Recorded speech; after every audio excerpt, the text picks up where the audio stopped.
सर्वांना नमस्कार। नवरात्र महोत्सव सुरू आहे। आपल्या सगळ्या विद्यार्थ्यांना नवरात्र महोत्सवाच्या खूप खूप शुभेच्छा। तुम्ही खात्यांतर्गत पोलीस उपनिरीक्षक परीक्षेचं ग्राउंडची तयारी करत आहात। या तयारीसाठी तुम्हाला आई जगदंबा चांगलं बळ देवो ही तिच्याकडे मी प्रार्थना करतो। मी सब इन्स्पेक्टर शेळके सातत्यानं अभ्यास करणाऱ्या होतकरू मुलांसाठी मी लेक्चरच्या माध्यमातून नेहमी मार्गदर्शन करत आलो आहे।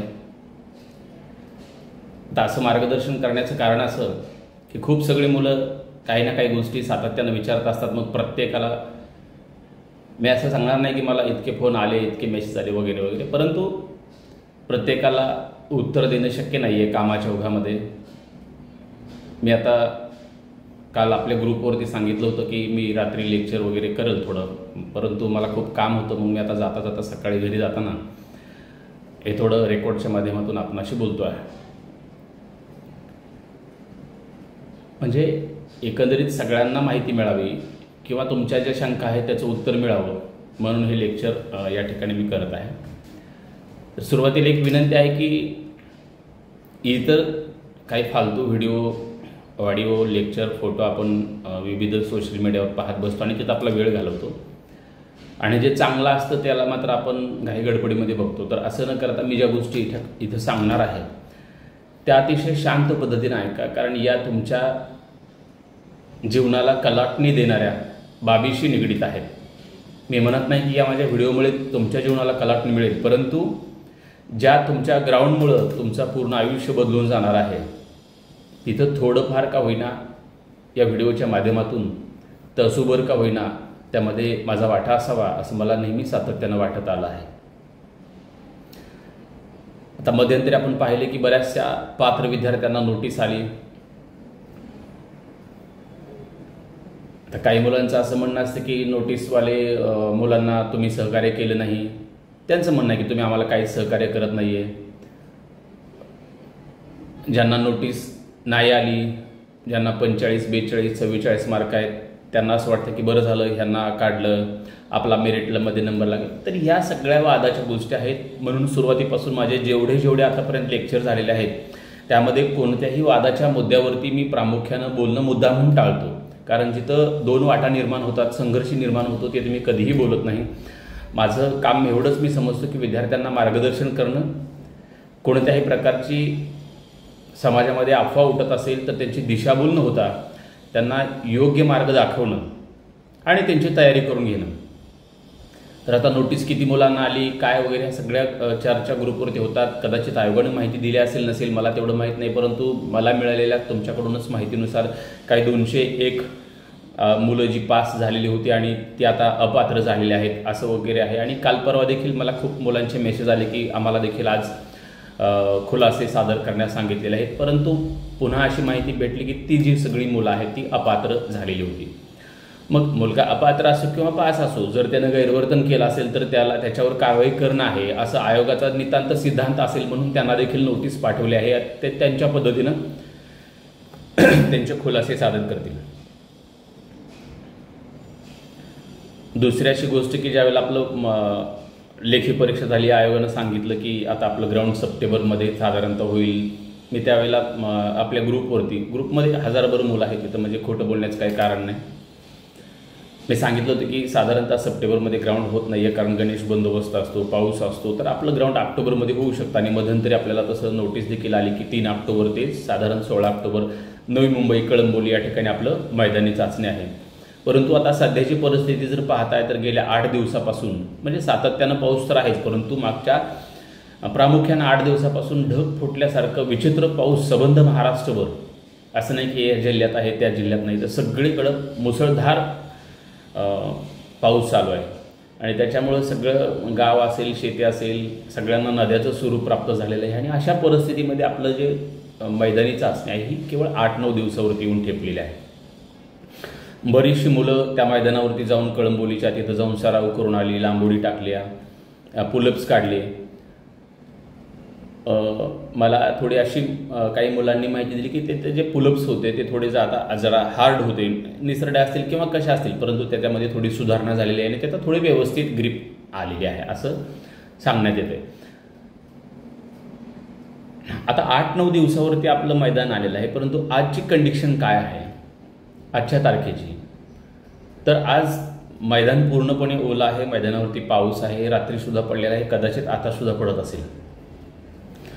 परंतु तिथल्या मैदानाची परिस्थिती अशी आहे की 2-3 दिवस जरी पाऊस उघडला तरी ते मैदान पूर्णपणे स्वच्छ होऊन जातं, म्हणजे मैदानी चाचणी घेण्यासाठी अडचण निर्माण होत नाही. काही मुलांचं असं म्हणणं आहे की कोणीतरी सांगितलंय की आता तिथून मुख्यालयातून कुठं आयोगाला पत्रव्यवहार झालेला आहे की आता आम्हाला काही तयारी करता येणार नाही आहे, 8 दिवसावरती ग्राउंड आलेलं आहे. तर अद्याप तसं काही झालेलं नसतं. तसं जर झालेलं असेल तर कायदेशीरपणे तुम्हाला सगळ्या माहिती आयोग देतं, कारण ह्या सगळ्या गोष्टीचे हकदार माननीय आयोगाकडे आहेत. त्यांच्याकडे सगळे हक्क आहेत, ते लगेच मुलांना कुठल्याही गोष्टी अंधारात ठेवत नाहीत, लगेच स्पष्टपणे सांगतात. म्हणजे अद्याप तरी ते उद्याचे 6 आणि पुढचे 2 8 दिवस राहिलेले असताना अद्याप हेच निश्चित आहे, हेच गृहीत आहे, हेच सत्य आहे की मैदानी चाचणी जी आहे ती 3 तारखेपासून ठरलेल्या वेळेमध्ये होणार आहे. आता हे झालं आजचं. परंतु समजा पाऊस थांबला नाही, 28, 29, 30, 1, 2 असा पाऊस पडत गेला तर चाचणी होईल का? याच्यामध्ये सांगण्यासारखं वेगळं काही नाही. तर चाचणी त्यावेळेला होणार नाही. का होणार नाही? तर पडत्या पावसामध्ये कशी चाचणी होईल? मग त्यावेळेला सन्माननीय आयोग काय करेल, तुम्हाला तात्काळ त्याबद्दलची माहिती देईल. परंतु 30 तारखेपर्यंत जर पाऊस उघडला तर मात्र आपलं ग्राउंड त्या ठिकाणी होईल अशी अपेक्षा आहे आणि असं मला वाटतं, कारण 2-4 दिवस ग्राउंड सुकण्यासाठी पुरेसा आहे. त्यानंतर दुसरा असा मुलांचा प्रश्न असतो की आता समजा तुमच्याकडूनच मिळालेल्या माहितीनुसार की 200 मुलं जर अपात्र असतील पास झालेल्यापैकी, तर मेरिटवर त्याचा किती परिणाम होईल आणि परिणाम होईल की नाही? तर निश्चितच याचा मेरिटवर परिणाम होतो. आता 200 मुलं जर अपात्र केले असतील, यातून डिबार केले असतील, तर त्यापैकी समजा जास्त मार्कचे किती असतील तर 100, 125, 120, 130, 140, 150 पकडूया, 100 ते 150च्या दरम्यान. आपल्याला काही त्याबद्दल निश्चित आकडा माहीत नाही. तर 3 ते 4 मार्काला याच्यावरती काय होईल, इफेक्ट होईल. मग सरासरी दरवर्षीचा इश्यू काय आहे मेरिटचा, हे आपल्या सगळ्यांना माहीत आहे. हे काही नवीन नाही आहे की लेखी परीक्षेमध्ये सरासरी 110+ होतं. मग ते कधी 11 पण झालं, कधी 104 पण झालं, कधी 109, 108 वगैरे वगैरे. पण एक ढोबळ आकडा जर आपण असा धरला की 110+ सरासरी मेरिट होतं, आणि मग या नोटीसचा परिणाम त्याच्यावरती 3-4 मार्काचा होणार आहे. मग आता यातून एक दुसरी बाब समोर येते की आता जो ग्राउंडला मुलांना वेळ मिळालेला आहे, यापैकी बऱ्याचशा मुलांचं ग्राउंड काय झालेलं आहे, चांगलं झालेलं आहे, म्हणजे आउट ऑफ झालेलं आहे. विशेषतः 800 ग्राउंड जर लवकर झालं तर मुलांचं 800 मीटर जे रनिंग आहे ते आउट ऑफ होत नाही, कारण 800 मीटर हा खतरनाक इव्हेंट आहे, हा सोपा नाही आहे आउट ऑफ काढायला. परंतु ज्याचं 50-3 मिनिट टाईम होतं त्यानं सुद्धा हळूहळू 45, 40, 38, 35, 34, 32 आणि आता 26-27 वर येऊन ठेपला आहे. मग 800 आउट ऑफ होत असेल तर ही काही सोपी गोष्ट नाही आहे. म्हणजे तिथं डायरेक्ट 6 मार्क तो कव्हर करतो विद्यार्थी. जर वर्षीची जर मुलांची ग्राउंडची सरासरी आपण पाहिली तर ती 94 आणि 95 असते. मग आता ती वाढेल का? मग काही 3 मार्कांना वाढेल का? 95 आणि 3 98 होईल का? तर नाही, कारण मागच्या 15-20 दिवसामध्ये किंवा महिनाभरामध्ये सातत्यानं पाऊस असल्यामुळे हवा तेवढा मुलांना ग्राउंडला सुद्धा वेळ मिळालेला नाही आणि मनासारखं ग्राउंड करता आलेलं नाही. मग पुन्हा ते काय होईल, त्यातून थोडं रिवर्स होईल. परंतु दरवर्षीपेक्षा काही का होईना, थोड्याफार का प्रमाणात का असेना, पण ग्राउंडची जी सरासरी आहे ही 94पेक्षा निश्चित जास्त असेल. 95, 96, 97 किंवा 95, 96 असं आहे. मेरिटबाबत कुणीच अचूक सांगू शकत नाही. तुम्ही पाहिलं असेल प्रीला, मुख्यला पाहिलं असेल, थोडंफार काही लोकांच्या जवळपास अंदाज जातात. परंतु ग्राउंड झाल्यावर मात्र जसं जसं मुलांची मार्क येतील, मुख्य परीक्षेचे मार्क सगळ्यांना महाराष्ट्राला माहीत आहेत आणि त्यातमध्ये ग्राउंडची मार्क मिसळायचे, असं करत करत करत शेवटच्या दिवसापर्यंत 615ची लिस्ट काही आपल्यातीलच व्यक्ती असतील, काही सर असतील, ते तयार करतात आणि अगदी तिथंच थोडं मागं पुढं एखाद दुसरा मार्क अगदी तिथंच काय होतं ते मेरिट थांबतं. कारण ते मार्क उघड होतात सगळं. आता समजा 2 SRPचे बांधव आहेत 500, ते किती आहे बाबा अमक्या मार्कावर एवढे आहेत, त्याला ग्राउंडला किती पडले एवढे पडले, हे सगळ्यांना माहीत असतं, हे आपण ठेवायची गोष्ट नाही. त्यामुळे ते काय होतं सर्व परिचित होतं. परंतु सध्या मेरिटबाबत बोलणं हे चुकीचं आहे आणि त्यामधून काय होतं मुलांचं मनोबल कमी होतं. आता एवढे दिवस झालं वर्ष मुलं सराव करता येतात, उगं एखाद्यानं म्हणणं की नाही बाबा मेरिट 250च लागेल 52च लागेल, तर हे चुकीचं आहे असं मला वाटतं. परंतु एक मात्र मी सातत्यानं सांगत आलो आहे सुरुवातीपासून की कोणत्याही परिस्थितीमध्ये 250 म्हणजे 350 ग्राउंडचे 100 पकडून क्रॉस होणार नाही. आता याचा अर्थ तुम्ही कसा काढायचा हे तुम्ही ठरवा. मग खाली किती लागेल ते त्या दिवसाची परिस्थिती, तुम्ही ग्राउंडचं जे सादरीकरण आहे ते डिपेंड करेल. त्याचबरोबर नोटीसमधून बाहेर पडलेल्या मुलांची मार्क किती मार्कवाले बाहेर पडले ते डिपेंड करेल. परंतु ते अबाव नाही होणार, 350पेक्षा जास्त होणार नाही. ते 350 आणि त्याच्या खाली राहील. आता खाली कितपत राहील ते आपल्याला सांगता येत नाही. त्यामुळे सर्व पास झालेल्या मुलांनी 100 घेण्याचा प्रयत्न करायचा आहे. आता उरलेल्या 8-10 दिवसामध्ये, ह्या 8च दिवसामध्ये सगळ्यात महत्त्वाचं काय असेल, तुमचं जे ग्राउंड आहे हे टिकवणं गरजेचं आहे. आता ह्याच्यामध्ये कुठलीही सुधारणा होणार नाही. जर सुधारणा होणार असेल आणि होत असेल तर ती ॲट अ टाईम त्याच वेळेला होऊ शकते. म्हणजे कसं की तुमच्या दैनंदिन ग्राउंडवरती तुमचा जर 800 मीटरला टाईम 2:32 असेल तर होऊ शकतं तिथं तुम्ही निर्भीडपणे न भिता, हृदयाचे ठोके न वाढवू देता, चलबिचल न होता, मानसिकता सकारात्मक ठेवून तुम्ही तिथं 29-30 टायमिंग आणू शकता. आणि माझ्या अनुभवानुसार मला माहिती आहे की इथल्यापेक्षा तिथं 1-2 सेकंद का होईना कमी 100% येतात. परंतु जो विद्यार्थी घाबरतो, ज्याला वाटतं की माझा लांबुडीमध्ये एखादा मार्क जाईल, ज्याला वाटतं की मी काही केलं तरी माझा गोळा काही 7.25-7च्या पुढं पडत नाही आहे, तर त्या विद्यार्थ्यांनी काय केलं असतं, स्वतःचं जे मनोबल आहे हे स्वतःच कमी करून घेतलेलं असतं. मी सुरुवातीपासून सांगतो की या जगामध्ये तुमचा पराभव जर करण्याची शक्ती कोणाकडे असेल तर ती फक्त तुमच्यामध्ये आहे. आणि तुम्हाला जिंकून देण्याची ताकद जर कोणामध्ये असेल तर ती फक्त आणि फक्त तुमच्यामध्ये असते. तुम्ही अद्वितीय असता. जगामध्ये तुमच्यासारखं कुणीच नाही. तुम्ही एकमेव आहात. जे तुम्ही ठरवाल ते होतं, परंतु आता ती वेळ निघून गेलेली आहे. ज्यांनी ठरवल्याप्रमाणे सराव केला, मेहनत केली, ते तिथपर्यंत पोहोचलेले आहेत. मी कितीतरी विद्यार्थी पाहिलेत की जे ज्यावेळेला तारीख जाहीर झाली तर त्यांचा स्कोर 72-73 ग्राउंड होता आणि आज ते 100 आहेत. कित्येक तरी विद्यार्थी आहेत आपल्या ग्रुपमधले आहेत, आपल्याकडे ज्यांनी मार्गदर्शन घेतलं असे लोक आहेत. तर आता तुमचं सादरीकरण त्या ठिकाणचं महत्त्वाचं आहे. त्याच्या अगोदर मी एक 4-5 मिनिटाचा आदल्या दिवशी व्हिडिओ देखील मी ज्यांना आवश्यकता आहे की तिथं आपले इव्हेंट सादर कसे करावेत तर त्यासाठी मी बनवेल. परंतु आता ह्या उरलेल्या 7-8 दिवसामध्ये तुम्हाला पूर्णपणे आरामाची गरज आहे, चांगल्या विचाराची गरज आहे. एखाद्या चांगल्या पुस्तकाचा तुम्ही आधार घ्या जिथून तुमचं शूरत्व निर्माण होईल, की ज्या पुस्तकामध्ये शूर नावाचा रस आहे, औदार्य आहे, वीरत्व दिलेलं आहे. की जसं मी तुम्हाला सांगितलं की फकीरा वाचा, मृत्युंजय वाचा, आणखी कुठलंही जे चांगलं तुम्हाला वाटेल पुस्तक ज्यामुळे तुम्हाला एक सकारात्मक ऊर्जा तुमच्या अंगामध्ये निर्माण होईल. आता काही लोकांना असं वाटतं की ही कसली आली ऊर्जा काय, तर याचा अनुभव ज्याला आलेला असेल त्याला सगळ्या गोष्टी माहीत असतात. एखादा बैल एखाद्या लहान मुलांना जर मारत असेल तर एरवी बैलाजवळ न जाणारी आईसुद्धा त्या बैलाशी झुंज देते आपल्या त्या मुलाला वाचवण्यासाठी. ही ताकद तिच्याकडे कुठून येते तर त्या क्षणाला येते. तसं शक्य तेवढ्या पराकाष्ठेपर्यंत जाऊन तुम्हाला ते ग्राउंड काय करायचं आहे त्या ठिकाणी सादर करायचं आणि होतं. तुमचा 32-33 टायमिंग असेल, तुम्ही ग्राउंडवरती उतरले की नाही आज मला 27-28 मध्येच यायचं, 100% 28-29 तुमचा टायमिंग आहे.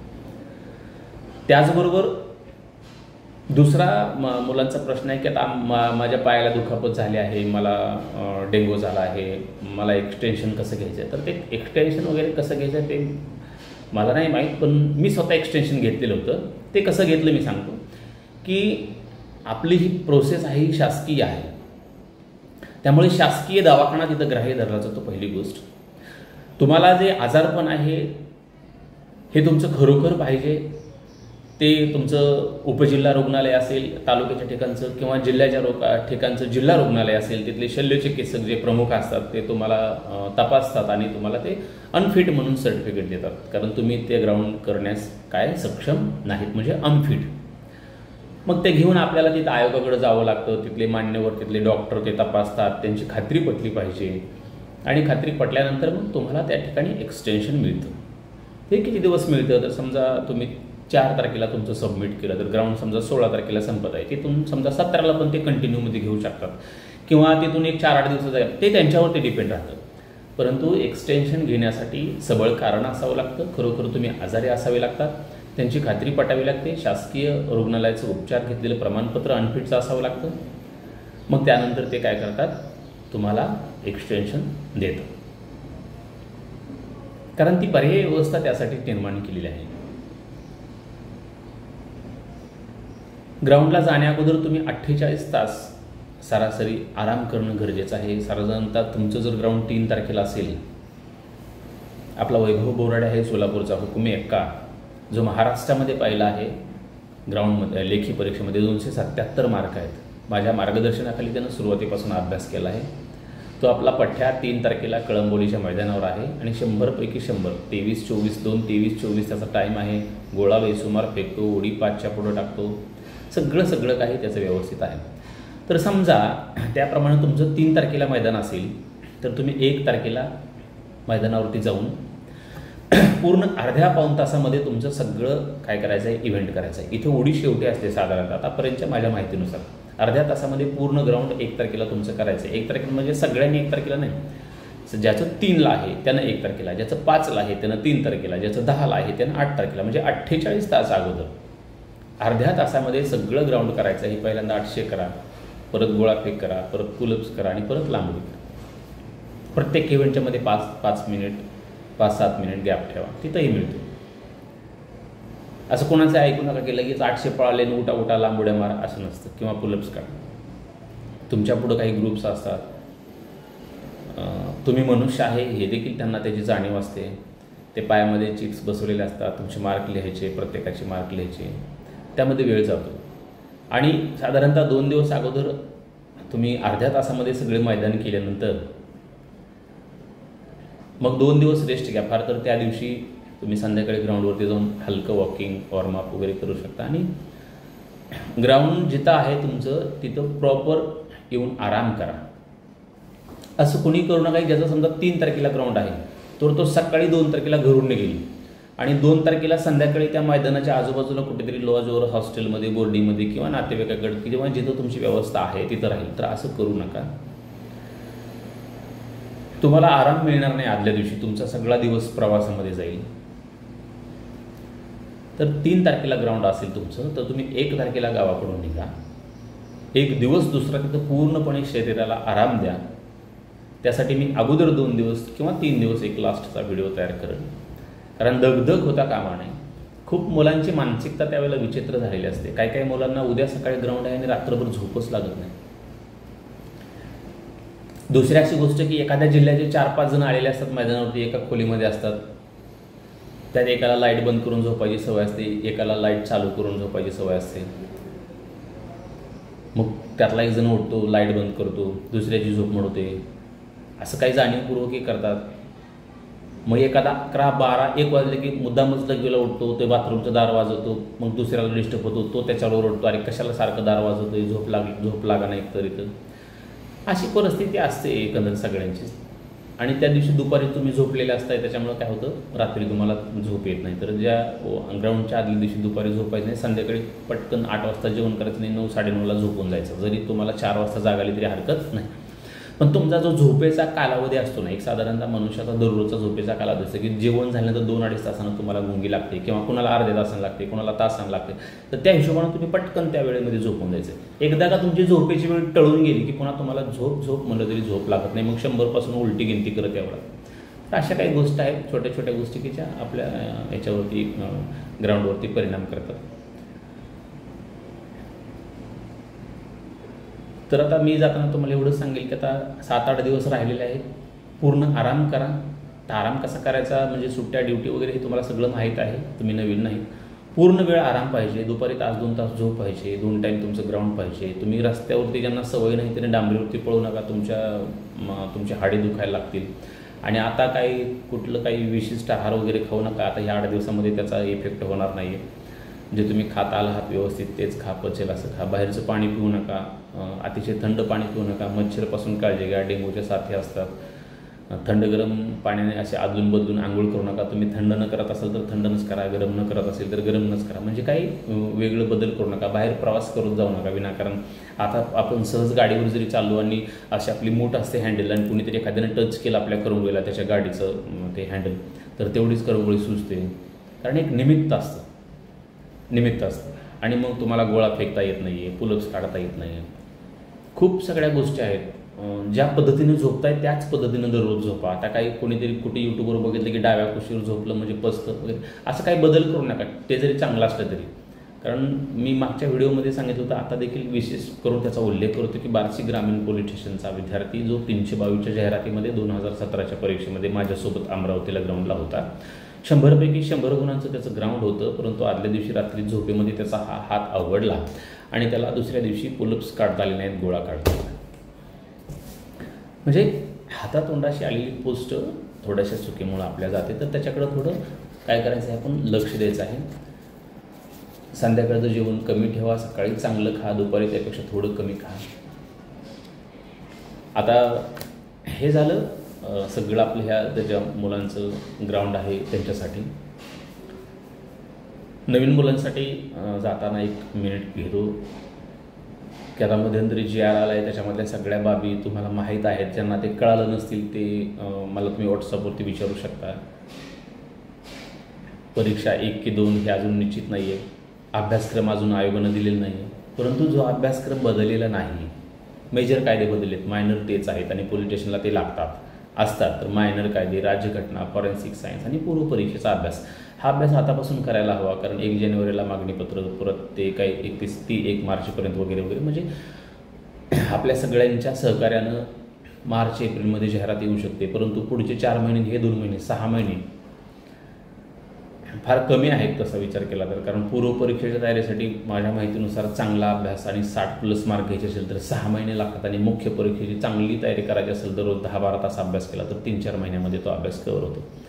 तर त्यासाठी आतापासूनच प्रिय आणि मेन अभ्यास करत जर गेलो तर आपण पुढे एक सकारात्मक ठिकाणी पोहोचू, चांगल्या ठिकाणी पोहोचू, आपण एक नवीन स्कोर उभा करू. अभ्यासाची तयारी त्यांनी नक्कीच सुरुवात केली पाहिजे. ज्यांना कोणाला माझ्या मार्गदर्शनाखाली अभ्यास करण्याची इच्छा असेल त्यांनी तुमच्या जिल्ह्याच्या जी मुलं जिल्ह्यामध्ये आता सध्या टॉप आहेत त्यांना बापूसाहेब शेळके नाव विचारा, ते तुम्हाला माझा संपर्क नंबर देतील. तर आपण आता या ठिकाणी इथंच थांबूया. या माझ्या व्हिडिओच्या माध्यमातून जर कोणाचं मनोबल खच्चीकरण झालं असेल असं तुम्हाला वाटत असेल व्यक्तिगत, तर मी या ठिकाणी त्यांची दिलगिरी व्यक्त करतो. परंतु मला असं वाटत नाही मी कोणत्याही वेळी चुकीचं बोललं असेल किंवा बोलत आहे किंवा भविष्यातही बोलेल. सगळ्या गोष्टीची मी काळजी करून जिथं मला वाटतं की हे चुकीचं आहे, हे आपण बोलायला नको, हे सांगायला नको, तर तिथं मी थांबतो. कारण तुमच्या भावनांची कदर मला आहे. तुम्ही ज्या अवस्थेमध्ये होता त्या अवस्थेमधून मी इथंपर्यंत पोचलेलो आहे आणि सातत्यानं आपल्या मुलांसाठी अहोरात्र कष्ट मी तुमच्या अनेक मुलांच्या साक्षीनं केलेलं आहे. हे आपल्या सगळ्यांना माहीत आहे आणि इथून पुढेही करत राहील. तर ठीक आहे, धन्यवाद. आपण या ठिकाणी इथं थांबूया.